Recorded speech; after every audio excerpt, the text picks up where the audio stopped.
सावन के 16 सोमवारी तू भूखे तबे भोला सुनतोगे। सावन के 16 सोमवारी तू भूखे तबे भोला सुनतोगे।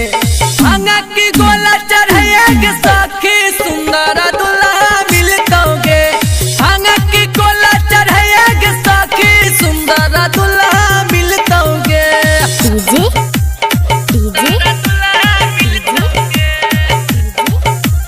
गुड्डू राज गुड्डू राज गुड्डू राज गुड्डू राज भांगा की गोला मधुबनी मधुबनी मधुबनी मधुबनी पहिला सोमवारी के जलवा ढारी हजार देव घर में। पैसे जेना तू गे सखी भोला जी के नजर में। पहिला सोमवारी के जलवा ढारी हजार देव घर में।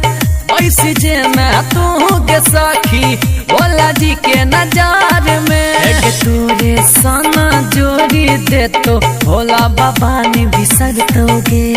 तोरे सना जोड़ी दे तो भोला बाबा ने बिसरतोगे। भांगा की गोला चढ़ाएगे सखी सुंदर दुल्हा मिलतोगे। भांगा की गोला चढ़ाएगे सखी सुंदर दुल्हा मिलतोगे।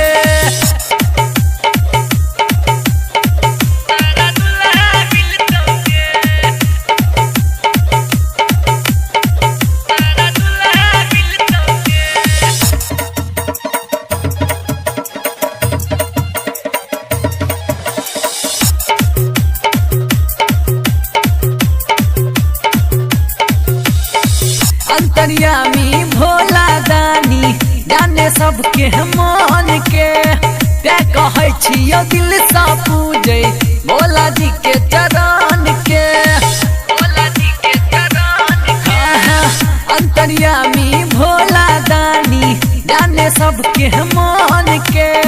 ते कहै छियो दिल सा पूजे भोला जी के चरण के। एगे राजू मनोज सन छोरा तोरा आगे पीछे घूमतोगे। एगे मनोज दीवाना सन छोरा तोरा आगे पीछे घूमतोगे। भांगा की गोला चढ़ाएगे सखी सुंदर दुल्हा मिलतोगे।